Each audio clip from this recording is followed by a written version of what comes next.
We thank everybody again for joining us.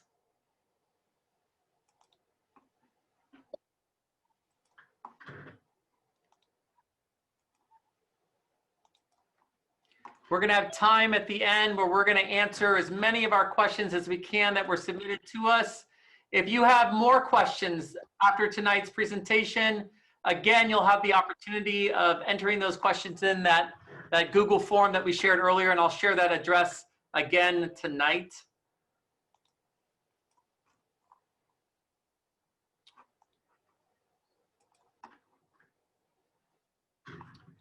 Staff members, right now, we look like we're pretty good with our numbers for families. We have room for 300 guests tonight. So right now we're making our way here. We're almost halfway there. So I'm so glad that staff were able to join us too tonight.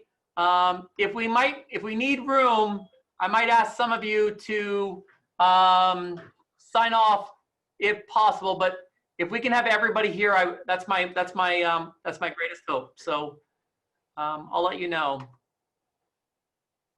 We've got about 50 people in the waiting room. We're trying to just check that everybody's got the first and last name. Thank you to all of you who were able to do that. It helps us ensure that we have our audience with us and everybody's gonna be respectful. It is 5:01. We've still got so many people in the waiting room. So if you just give us a moment, we're trying to let in as many people as possible.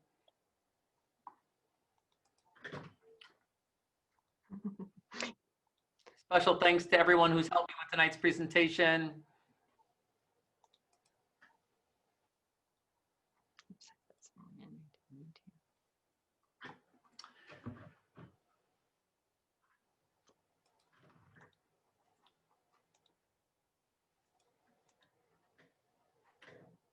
Got our PTSA president, Diana Godbold, is with us tonight. Thank you, Diana, for joining us. Lucien Dupont, our Education Foundation president, has joined us tonight. Thank you for being here. Thank you again to all the staff members that are joining us. It's great to have your support here tonight. And finally, for our families, thank you so much for joining us. Our purpose tonight is to inform you about the plans that we've been working on to give you the most up-to-date information that we have and to answer as many questions as we can tonight. We won't be able to answer all questions tonight, so we're going to provide some information in my parent communications this weekend with some questions and written answers to many of the questions that we've already received. So we're going to keep to work on that. We're going to keep continuing to work on that. It is 5:03, and our staff knows that Scott Corso likes to start on time. So we're going to start here. Again, thank you so much for being here. This session is being recorded. So we're going to upload this session to our YouTube page tomorrow. I'm also going to take this presentation that I'm using tonight, and we're going to put that onto our homepage for our website. So we'll have the YouTube address and this presentation on our website, hopefully tomorrow as soon as possible. So that'll be our goal tomorrow morning to get that uploaded. Our goal, so our ultimate goal that we're working towards is that all students come back to Black Mountain Middle School. That's going to take a while to get to, but that is our ultimate goal. So if we look at, I like this analogy, it just helps me kind of understand where we're at. If we look at, we're on the moon right now, how do we get everybody back to Earth? How do we get our whole family back here to Black Mountain? And so tonight we're going to share the journey that we're taking towards this goal. Right now we've lifted off. We have small groups that are returning back to Black Mountain's campus. They're coming back right now. They're very small groups, but each week we're trying to expand those groups and have more students that need to be back as soon as possible to Black Mountain. Our next goal, that's what we're really going to focus on tonight, is an expansion of that, adopting an instructional model that allows all families that want to return to come back to Black Mountain. Whether that's an AM, PM, an AB schedule, we're working on that. We're going to share those models with you tonight. But that's a step closer back to everyone returning. And then finally, of course, landing back here at Black Mountain. That is our ultimate goal. And I don't know when that's going to happen. That really has such great ramifications within our society to have each and every student back, but that is our ultimate goal here at Black Mountain and every school in Poway Unified School District. So right now, I'd like to update you with our return to campus and show you what we've done so far. And to do that, we're going to have Mr. Keller, our assistant principal, talk about what we've been doing so far. Mr. Keller. Good evening, everyone. Thanks for being here with us. So as Mr. Corso said, our goal is that all of our students are returning. So far, we have had some small groups, and we'll talk more about what groups are already coming to campus. But when students return to campus, as well as staff and really anybody that's on campus, we do have some procedures in place. We have temperature stations for staff and students. So when they come in, they'll check their temperature or have their temperature checked and ensure that they're in a place where they can comply with our guidelines. All of our folks on campus are wearing masks or face coverings while they're interacting and when they're close by and any kind of close proximity with others. As you can see from the presentation right now, we've got lots of signage. So we've got reminders for students about the importance of washing their hands, reminders about the importance of keeping physical distance, reminders about the importance of making sure that you stay home if you're not feeling well or if you have symptoms. Lots of those different reminders. We also have, as you can see in the upper right-hand corner, in the classrooms, we're setting up partitions and kind of dividers so that when we do have more students return, and for the students that are returning already, we have a physical barrier that's been recommended to us. So we have those plastic partitions where you can still see through everything and there's no problem with visual communication. There's no problem with seeing a whiteboard or seeing a projector, but it kind of blocks off that area. And as you can see, our staff are welcoming students back in. The staff is wearing masks, students are wearing masks, and we check in with some questions that are given to us by the district about, are you feeling well? Is anyone at home feeling not well? Just to make sure that we're doing everything we can to keep those students and staff members safe on campus. And Mr. Keller, if I might add, at the bottom of that slide, it says, come back and stay back. That's our goal, is that when we come back, we've done everything possible to make Black Mountain as safe as possible so that our students can stay back. We don't want to come back and then we have to then send students back home and we have this mass, back and forth of our entire groups coming on and then back off campus. So that's our goal, to come back and stay back. Absolutely. Continuing on, I can share a little bit about some of the groups, as I mentioned before, that are returning or are soon to be returning. So already on campus, we have some students in what's called our PAL program. That's the Poway Academy of Learning, which is different than what you might know of as the Academy. The PAL program is a program for students that might need some different extra supports. And so those students are back on campus already in their classes. We also have some of our students that might need some extra supports in the form of instructional aids. And so we have some students back on campus, not all, but some students that work with instructional aids have been able to return to campus. Coming in the next few days and weeks, we have some cohorts of some of our students with IEPs, our special education students, returning for parts of the day, maybe for different classes that they're taking. And then eventually in the coming weeks for the full day for some of our English language learners and some of our at-risk students, both in the special education programs as well as in the general education programs. And then eventually we're moving toward a school-wide return. And I know that as we look at those groups and as we make those plans, there will be a lot of folks that would like to be a part of those, and we're looking really closely at our data, at our feedback from teachers. Right now we're really trying some things out and working with maybe some smaller groups to make sure that it's safe, make sure that it's going smoothly, and making sure that we work out all of the kinks so that we can continue to expand our reopening safely for all students involved.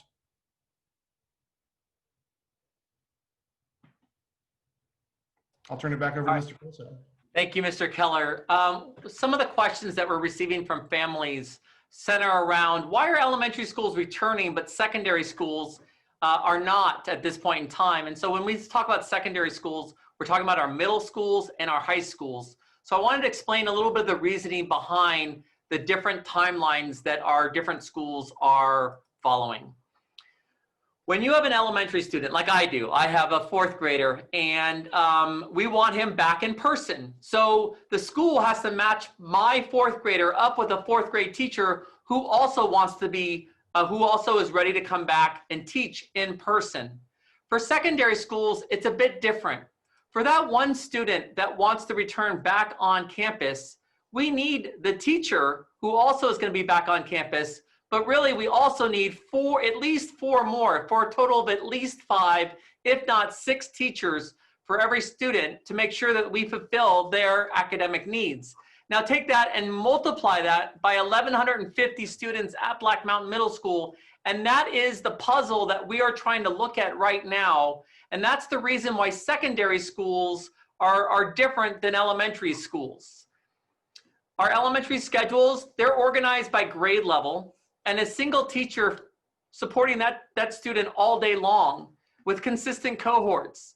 Secondary schools are organized by student schedules and requests, where you have 1,100 to 2,500 students up into the high schools, multiple teachers daily, and multiple cohorts of students that are mixing with each other throughout the day. And so these are some of the challenges that we face at the secondary level. This is not to offer excuses, but just an explanation of information of why secondary is different in creating these options for our students. The models that are being explored right now, and I'd like to welcome Julie Garcia as one of our teachers, and she's going to help me explain one of the models that we're looking at right now. Mrs. Garcia. Are you able to? Mrs. Garcia, just give me a second here. I'm going to allow you to join us and to unmute. So you should now be a co-host. Sorry about that, Mrs. Garcia. No problem, but I am now no longer muted. So, Okay. All right, thank you. So we have 4 models that we're talking about.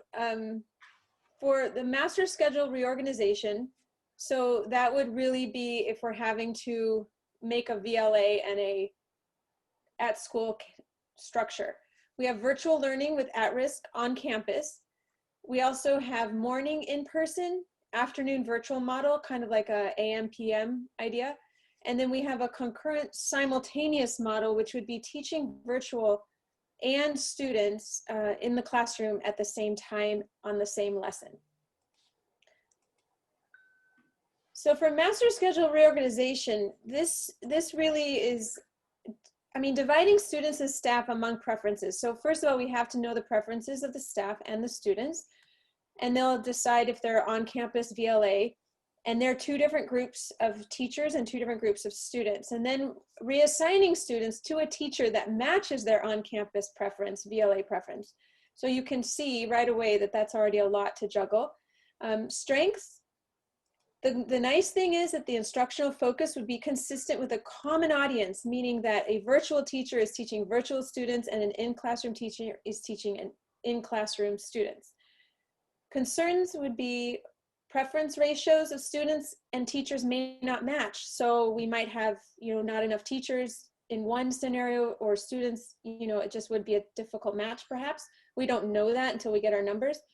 And teachers might teach a different grade level. There might not be based on the scheduling, they might have to switch grade level or subject or even schools.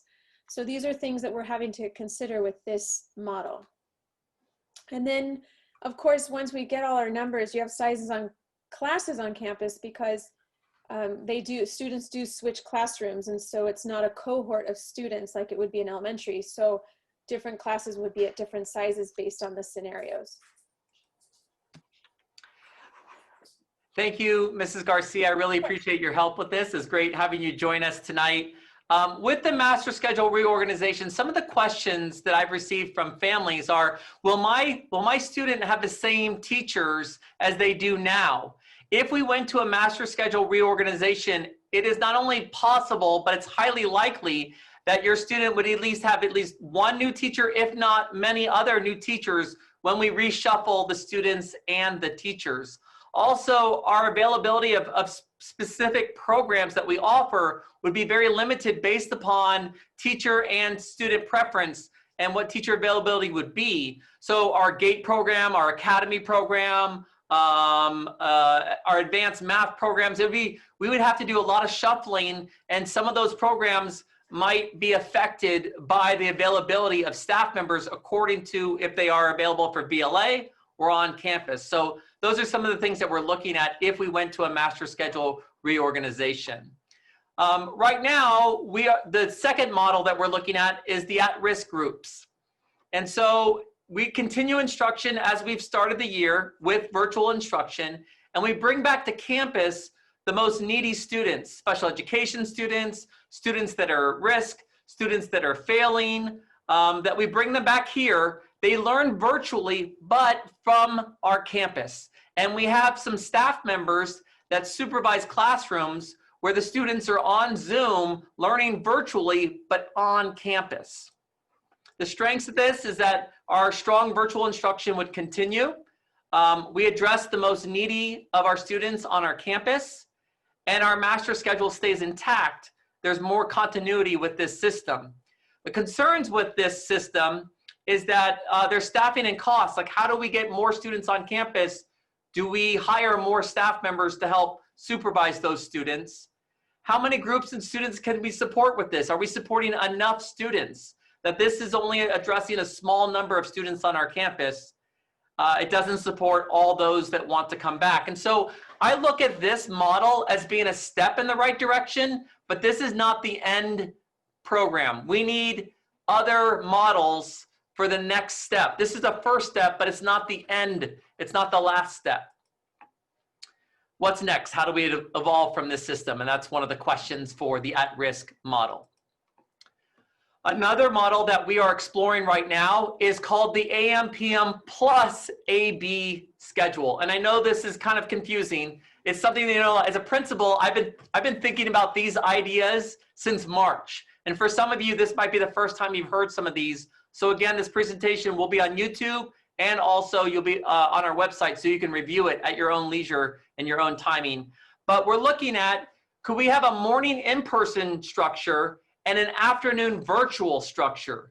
So all instruction is done by the teacher to 2 groups, but it's not at the same time. All students are either on campus or virtual learning academy. Some students will be on campus in small groups, and this model could utilize both the AM/PM and the AB schedule. So strengths of this is it keeps students and teachers together. We wouldn't have to reshuffle, and so the programs that your students are presently in, they'd be able to continue in that. We could create small groups on campus so that way we can keep more social distancing, a safer environment on our campus when students are here on campus. Teachers can focus on one group of instruction at one time, so they're not toggling back and forth between some students in person and some students online virtually. And the same number of instructional periods each day remains intact. So we would do the same schedule we have now, where Monday would probably be all virtual, all classes, and then we would have Tuesday and Thursday would be 1, 2, and 3, and Wednesday and Friday would be 4 through 7. The concerns of this program is that teachers have to teach 2 different groups each day. The planning of asynchronous activities. So when students, let's say for example, your student is on campus in the morning, what do they do in the afternoon? Well, they have to do their asynchronous activities in the afternoon. If your student gets the instruction in the afternoon, during the morning they would receive their asynchronous activities, and we would have to balance those 2. And it will be a different bell schedule because we'll have the AM and the PM. This might be confusing for some of our learners and some of the members in our community. We wanted to give you a little bit more on this. The bandwidth is not an issue. We've checked with the district and we should be fine with technology here on campus. So we created a graphic to try to help you with this.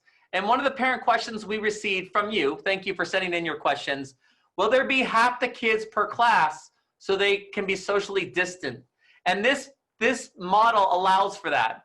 So we would take all of our on-campus students, those families who want to come on campus, we would divide them in half. We would have an A group and a B group. This is just an example of one day. Let's say Tuesday. The AM session, the teacher would teach in person the A group, and the B group and the virtual learning group would learn independent at home. They would do their independent work in the morning. In the PM session, the teacher would instruct the B group on campus, and the VLA, they would teach the they would teach the B group and BLA virtually on Zoom, and the A group would complete their independent work at home. Now, for some of our teachers, they wouldn't be back here on campus.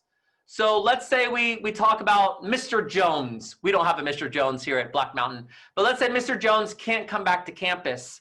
So he has students that need to be on campus. We would have another adult in Mr. Jones's room, and that adult would supervise those students, but they would learn from Mr. Jones, who would be at home. So that might be a possibility in these learning models, that the teacher is not actually physically in front of them, but we would have a place for them on our campus for students that do want to come back to campus. That is a possibility with this model. Another model that's being explored at Black Mountain and at many schools in our district is concurrent or simultaneous. With this model, the teacher instructs two groups at the same time.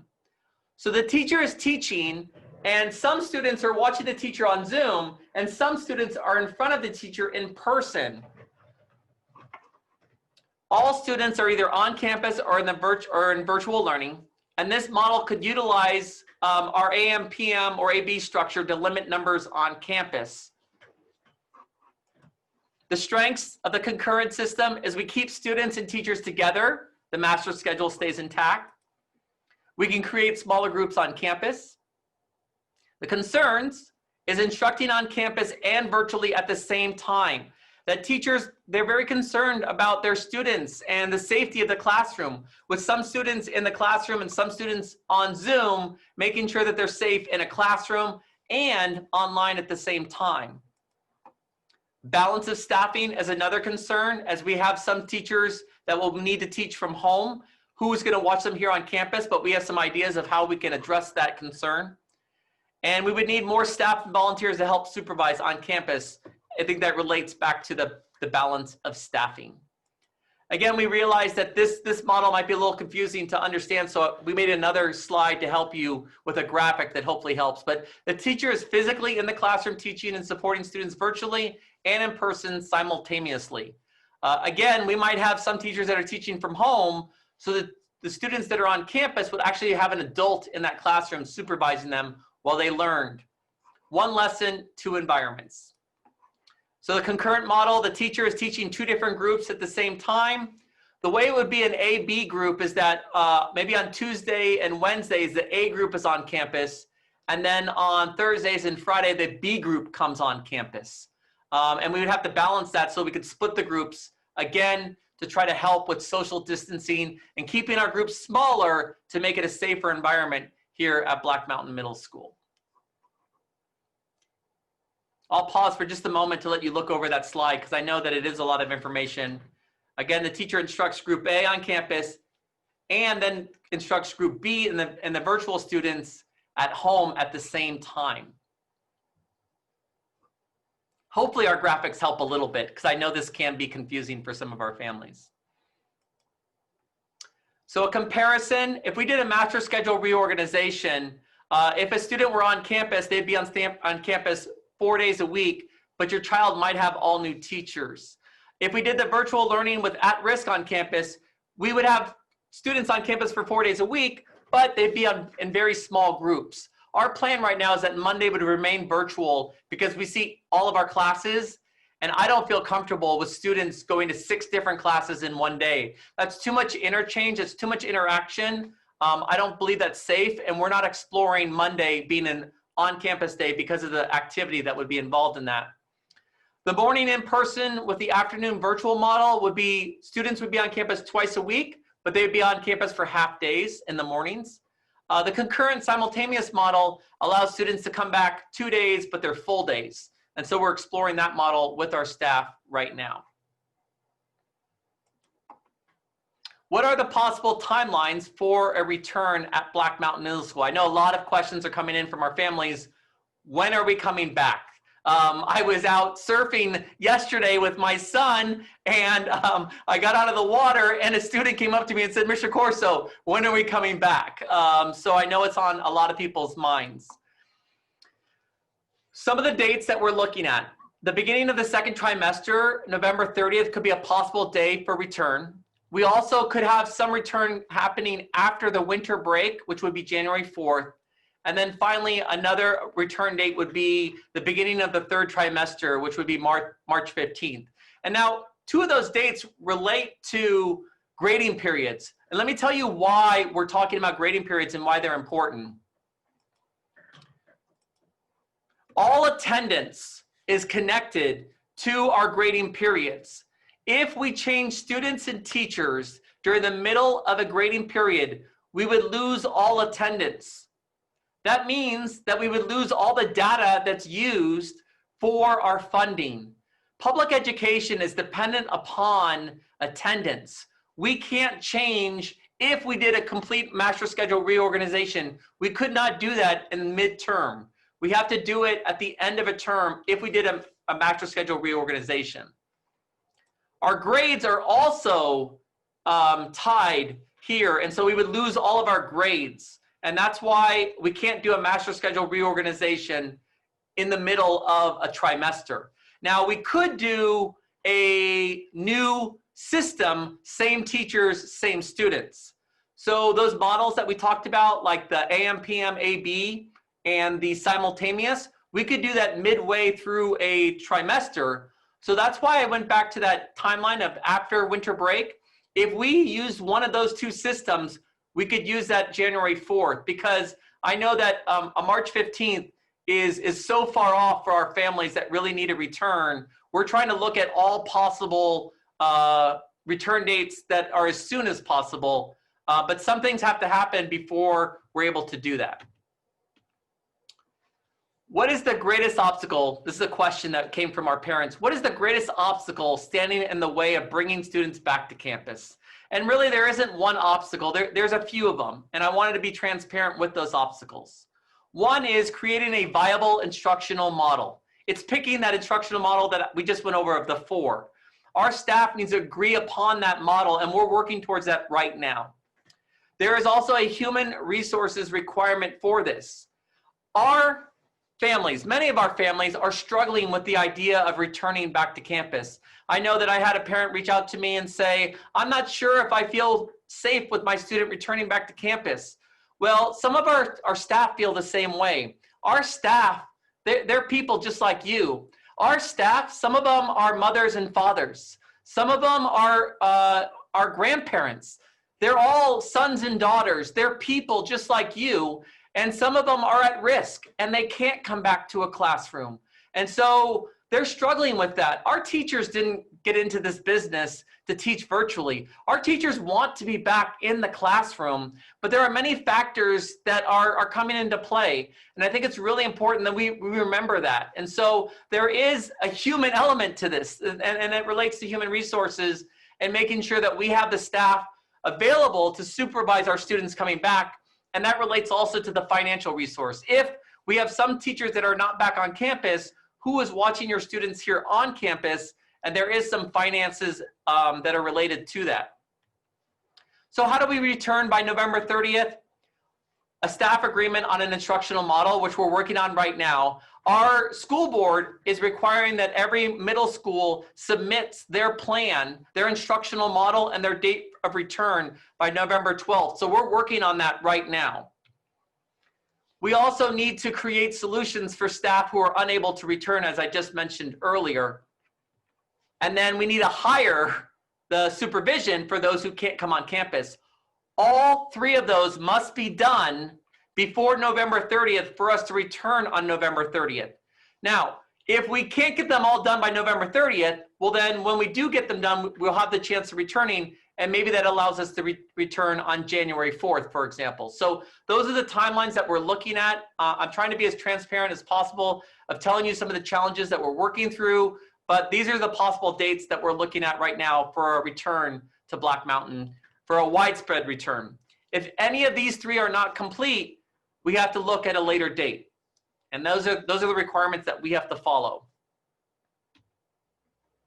The challenge is, there's a lot of challenge with a reorganization of the master schedule. Hopefully I was able to cover that tonight. Schedules have to be set for September 2nd reopening or for an opening, and we couldn't do that in time during the summer. Students needed their schedules for registration, and so we couldn't do a mass rescheduling with the number of teachers that for every student that are required. There were also significant disruptions and challenges for both students and teacher course assignments. So hopefully when I describe the difference between elementary school and secondary school, that helps understand these challenges as I talked about earlier in the presentation. Why didn't we organize based on the July commitment data? We had a lot of, that meant that maybe a lot of students would have to change their courses and their pathways, both at the middle school and the high school. It limits the class options for students based upon in-person and virtual. So we might have had to eliminate certain classes because we didn't have enough students, either virtually or in person.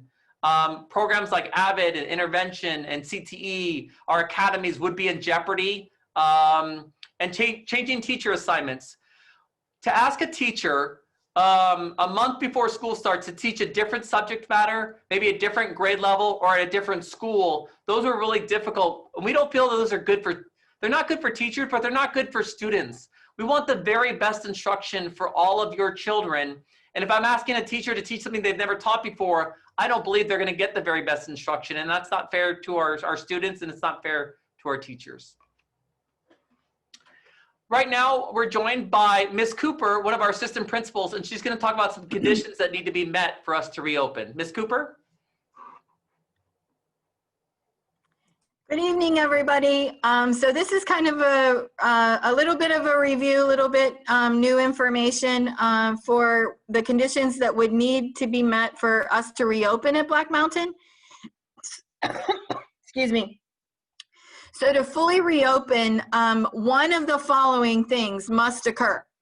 The California Department of Public Health guidelines will change. The San Diego County tier moves to orange. The Governor of California orders schools to reopen, or our teachers and staff return to support on-campus learning. And as Mr. Corso just shared, that there's a human resource and a financial component to all of that. The teachers and the staff want to come back, but they too have like limiting constraints on what they're able to do at this time. Like we all can't wait for it to come back. But in order for us to fully reopen, one of these four things must happen. Thank you, Ms. Cooper. Sure. So at this point, I want to make ourselves available for our questions. And so we have a lot of questions that have already been sent to us. So what I'm going to do is I'm going to have Ms. Cooper and Mr. Keller, they're going to ask me some of the questions that parents have asked through our survey. If you didn't get a chance to ask a question, please wait for all the questions that are asked. And then if your question is not asked, please submit it to this website, to this link here. It's a bit.ly 2HWLZD3. I'll leave that up there. And again, this will be available on our website. Please submit your questions. And this Sunday, I will have a document that has many of the answers to many of the questions that we received that I don't answer in this presentation. So Mr. Keller and Ms. Cooper, will you please share some of the questions that we received from some of our families? Sure. One of the ones is, when can families be given the opportunity to change their learning choice? Virtual Learning Academy versus in-person. So the answer. Oh, I'm sorry. Yeah, so okay. I'd like to thank you, Ms. Cooper. I appreciate that. Yes, you're welcome. So this question, I think, is at the heart of a lot of our inquiry around return to campus. Some people have changed their mind, that they gave us an answer in July and now they've changed their mind. Well, I think it's essential that our community understands this is the model that Black Mountain is going to use for a return to campus. Then families can make a truly informed decision about whether they want to come back to campus or they want to remain virtual. So what I ask is that you give us just a few more weeks, and what we're going to do is we're going to come up with the instructional model, we're going to have the staff agreement, and then as soon as we have that, I'm going to share it with our entire community. I'm also going to share with you the opportunity to change your mind if you change your mind. So I'll send out a survey, a form, that you can say, I've changed my mind now, please record this as our decision for our learning environment, for our family. But I don't think it's I don't think it's responsible for me to ask you to have an answer to a question when you don't have all the information available to you. So what I'd like to do is get you the instructional model, say this is what it's going to look like, here's the bell schedule, here's the system, what would you like to do? And then I think we're going to have better information for our community, and we'll have better answers coming back to us so we can plan for a return to campus. So thank you, Ms. Cooper, for that one. Mr. Keller, do you have a question for me? We do. So many of our families already have some of their elementary students that are back in the last couple of weeks returning to elementary sites. So the question is this: if we have elementary students who have already returned to campus in a particular group, AM or PM, will you try to match the middle school schedules with the elementary schedules to keep siblings going to school around the same times? Yeah, and so something that's always been important to us here at Black Mountain is family. And we understand that some families have more than one child at more than one school. And so I can't make a guarantee, but we'll do our very best to help those families.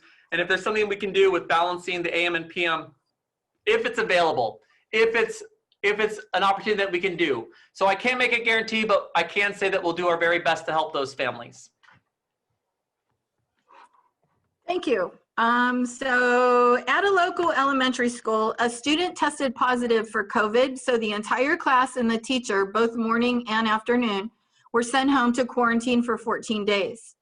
In the middle school, high school environment, where a student interacts with 6 different teachers and 6 different groups of kids, what are the current quarantine guidelines if a student tests positive?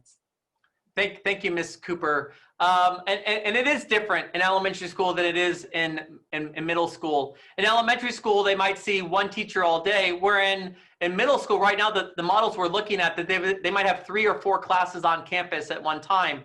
And so they might be exposed to, a student that tests positive might expose more than just one class because they visit more than one class period in a day. So if you have close contact in our schools with a positive case, and that means that you are within 6 feet and for more than 15 minutes, then you would be quarantined for 14 days.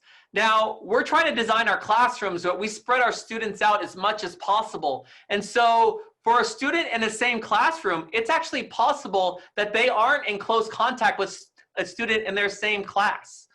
We will notify everyone, but only those students that come in close contact would be required to be quarantined. So, in looking at this, we know that this is going to be a challenge. Social distancing is not easy for some adults that I come in contact with at the supermarket or at standing in line trying to get some food at a restaurant.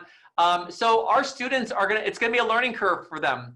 We're going to educate. We're going to remind. We're going to have information throughout our campus. Our teachers are going to remind our students. Our staff members are going to remind our students. When someone is not giving 6 feet and social distancing, we're going to remind them. Masks are going to be required. But this is going to be a challenge because students at the middle school level, they're going to it's natural for them to want to be close with each other. And so I can't guarantee you that all students will be 6 feet apart at all times. I think it'd be irresponsible for me to tell you right now, I guarantee this will happen. We will do our very best, but this is going to be a challenge of students coming back on campus, and they aren't always going to be socially distant, but I can tell you we'll do our very best. Mr. Keller. Mr. Corso, some of our parents are sending in questions about whether their child's teachers will be the same if they return to campus. I know we talked a little bit about that, but can you expand on that or clarify? So if we do a master schedule reorganization, they probably will not have the same teachers. If we stay in a concurrent, if we're able to use a concurrent model or the AM, PM plus the AB, it's highly likely that they'll have the same teachers that they have now. So we're working to see if that's possible. That is our goal if we can work it out. Okay, some of our parents asked the question, how will models be determined? So in other words, now that you've shared those models with us, how did those models come about? So our instructional models right now, we're really exploring any models that we can find. I belong to a couple different principal networks. I touch base with other school districts, with other principals outside of Poway. I've asked what they're doing. I know our district leadership is daily reaching out to other school districts and exploring different models. So what we've done is we've collected a lot of that information. We've brought it together. We have a think tank here on our campus that's made up of classified and certificated staff. We're reviewing all of the models. And then as a staff, we're going to decide which model we're going to move forward with. And so we're involved in that process right now. Our think tank is doing a lot of help with that. Our leadership team, which is our assistant principals, our counselors, and then we're also going to work with our team leaders. Those are our department chairs, and they're going to help us and help determining our next steps for an instructional model. But I can tell you that we have to make this decision soon. Our school board is requiring that by November 12th. So an answer will be coming soon of what that instructional model will look like at Black Mountain Middle School. Mr. Keller. And Mr. Corso, when students do continue to return to campus, what will Black Mountain's administration do if there are teachers who choose not to return or are unable to return to campus when it's time for our students to come back? And this is what we talked about earlier, is that we might have a teacher that's at risk and they can't return back to campus. They'd be putting their life and their health and their family in jeopardy by returning to campus. So what we would do is, if that person has students on campus, they would teach from home, but we would have an adult here on campus. And we're actually exploring all models for who could we have here on campus to help us. And one of the things that we have now available is that if we have a level 2 volunteer, they can actually help supervise students. And so I'm going to be reaching out to parents this week with an email asking for anyone who might be interested in helping our campus return, and if they're willing to become a level 2 volunteer, or if they are a level 2 volunteer. So there's going to be information on that coming very, very soon. And we appreciate all those who are willing to do whatever they can to help us with the return to campus. Ms. Cooper.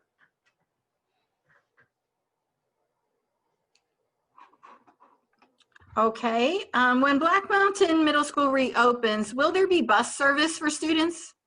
So right now we're exploring some pilots where we're inviting some small groups back to campus, and we have very limited amounts of bus transportation on our campus right now. But as we have larger groups coming back on campus, we'll be working with Poway Transportation about making it more available to families. So that way, when you do come back to campus, it's going to be as a normal environment as possible, and bus transportation is an essential part of that. If we want large numbers of students coming back on campus, we're going to have to work within our current transportation schedule.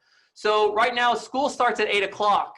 Our bus transportation works on as if school were starting at 7:40. So if we had the buses drop off, let's say at 7:15, when buses are back at Black Mountain, we would have supervision for students until class started at 8 o'clock. So we're working on that to make sure that that system is set up so we can keep our bell schedule if possible and allow bus transportation to be here at Black Mountain, because we know that that's an important part for our families of getting their students to school safely. Mr. Keller. Mr. Corso, as you know, Black Mountain has a robust band and music program. How will band work in a simultaneous teaching model? So right now we're getting a lot of direction from the state, and there is an allowance of outdoor singing and band practice, but there are certain qualifications that must be met in order for that to happen. Students would have to be socially distant. They'd have to be wearing a mask. And we know that in some of our wind instruments, that's not possible. Wind instruments like the trumpet or the clarinet, they're highly discouraged on campus right now because of students blowing into an instrument, and the California Department of Public Health has concerns with that. Now, the California Department of Public Health has a website with guidelines, and they also have frequently asked questions. And our district is monitoring both of those daily. We have people that are watching this all the time. And information right now is a little different on both of the FAQ and the guidelines. So we're hoping for an update. This information is changing and evolving almost daily. And so when we have that update, we'll share more with you. But there is a possibility of some band on campus, but there are also limitations because we want to make sure that our students are as safe when they're here on campus with each other. Ms. Cooper. Okay, Along that theme, a parent asked, is it safe for students to come back to school? Because I'm scared and I don't want my son to get sick. Now, our elementary schools have returned. My son has returned back to his elementary school, and our schools are doing quite well right now. We are going to do everything we can to make sure our community stays safe with our signage, our information. We're going to have videos that come out showing students how to check in at the front gate. We ask them 4 questions. We take their temperature. They must wear a mask. We keep students socially distant. We have a lot of protocols put in place already to make sure that students are as safe as possible. I can assure you that what we're working on here at Black Mountain is something I would want for my own child. And that's what I try to do as principals, look at, can my boys come onto our campus and be safe? And that's what I'm trying to do for your children. I know that's what our entire staff is doing. That's what our teachers are doing. We're all working very hard to make this as safe an environment as possible. Mr. Keller, do you have another question for us? I do. Many of our families are part of the Academy program at Black Mountain. Can you talk a little bit about the implications of this return to campus for our Academy students? Yeah, and so we saw, thank you, Mr. Keller. We saw a few questions about the Academy previous to tonight's presentation. Hopefully, when I shared the models, it's a little easier to understand now. If we did a master schedule reorganization, that might have ramifications for our Academy. If we are able to keep our master schedule intact with that concurrent blended or the AM, PM plus the AB, we should be able to keep our Academy intact also. And so we're working to see if that's a possibility right now. That is the major decision that would have implications for our Academy program. Ms. Cooper. Will we have the opportunity to remain 100% distance learning without the disruption of an in-person and distance learning concurrent model? And so I think that kind of goes back to that first question that we had today, where can I change my mind? But this person, I think, is saying, I want the virtual learning environment. I've said that from the beginning. We're in virtual learning environment now. Can we continue in the virtual learning environment? So when we're exploring these models, we're doing our best to look at what would be the instructional environment for students that are here on campus and for students at home. We don't want to sacrifice one group for the other group. We want to make sure this is an equitable system so that all students receive the very best instruction that they can. There are some challenges with this. And the models that we explored. What would the environment be like for a student at home compared to what it's like on campus? It definitely is a challenge, but we're working hard to make sure that there's no disruption. If you want to stay virtual, that you can continue virtual, and instruction will still remain at its very best here at Black Mountain, and that's our goal, and that's what we're working on. Mr. Keller, I think we have time for at least one more question, and maybe we'll see if we can fit in a couple more. Mr. Keller. Absolutely. So, Mr. Corso, as you've shared, we know that some of our families' virtual learning is really challenging for them. One family reached out to share, my son is struggling like he never has before because of the virtual learning, because of staying at home. Does Poway Unified and does Black Mountain understand and recognize the strain that families are feeling on confidence, mental health, and what can we do to support those students that are struggling? I think this is a really important question because there are some students that are really having a difficult time at home and they yearn to be back on campus. They need to be around other students. They need adults around here on campus that can help support their parents. I know parents that many of you are doing the very best you can with your kids. You're trying to juggle being a parent, working, and having to help check in with your student, make sure that they're doing their classwork, and it's a lot. So we know that this is a strain on our students. It's a strain on our families. And that's why we're working very hard to get as many students back to campus as soon as possible. And then also to create an instructional model to get the larger groups back here on campus, because it does have a social emotional impact upon our community, this virtual learning. Now, some students, they're knocking it out of the park and they thrive in the virtual environment, but that's not all students. And so our goal is to support each and every rater at our campus. That's the home field advantage. And so we do understand that strain. If your child is having a difficult time and you need some extra support, please reach out to your child's counselor.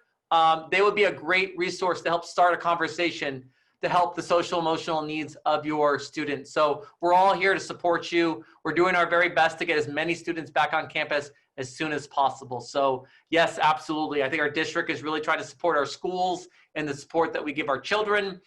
We're setting up some things here on campus because we know that students need some other outlets. It kind of rolls into some of the other questions I saw from some families about extracurricular activities and clubs. Last week, in the last few weeks, we offered Are You Smarter Than the Principal at lunchtime, which is a great activity that some students joined us. Our ASB had a 6th, a 7th, and an 8th grade activity for kids to join in at lunch. We have our power hours are up and going, and so many students are getting academic support in English and math, and some are getting some enrichment activities and learning Mandarin and taking art and learning more about creative writing. And so we are doing our very best to provide other opportunities for students. We're looking at how do we have clubs on campus virtually. Some of our clubs are up and going right now, and I try to share that information in our science, like Science Olympiad, in our parent communications, but there are limitations on it too. Our Running Raiders Club can't run right now in the current environment that we're in. So some of the activities, some of the clubs are continuing, and some of them are being put on hold for the time being. I think that some other questions that are coming out, some parents asked of how they can help, and we appreciate it. We've heard so much positive feedback. The grace and support our families have offered to our staff is so greatly appreciated. It's appreciated by your principal. I know it's appreciated by our staff. So that is the greatest thing that you could do for us, is your grace and your support. I think offering, if you're able to volunteer, and that opportunity will be coming very soon this week, I'll send out an email. So if you're able to do that, that could also help us. I think also something that can help as parents is helping your child be their best advocate. If there is a conflict in a class, please encourage your student to reach out to their teacher to ask how they can work through that.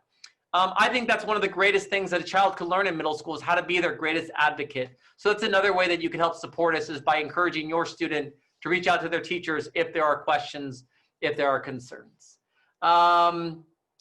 So I think right now we've answered as many questions as we could for tonight, but I'm not done yet. We're not done yet as a staff. We're gonna go through, please share some of your questions if you could here in that website. Share your questions, and this Sunday I will provide an additional document that answers as many questions as possible. Before we leave, our PTSA is going to meet after, and we hope that you consider joining our PTSA. And if you're a member of our PTSA, will you please stay on with us, because we have to have a meeting and we need quorum, so we need some people to be here to help us with that meeting. It'll be a short meeting, but if you're willing to stay with us for our PTSA, we really appreciate it. If not, again, thank you so much for joining us tonight. Please please input some questions if you have more questions. If your question has not been asked, please send it to us, and we'll do our very best to provide as many answers as possible. We thank you for all your support. We thank you for all your grace. A better school starts with each one of us, and we're working very hard to get you the answers that our community deserves, and we're doing our best to get our students back here on campus. Thank you, Black Mountain. We miss you. We'll see you soon. Have a wonderful night. If you're on the PTSA, please stay on so we can have our meeting. Otherwise, have a wonderful night. Good night, Black Mountain.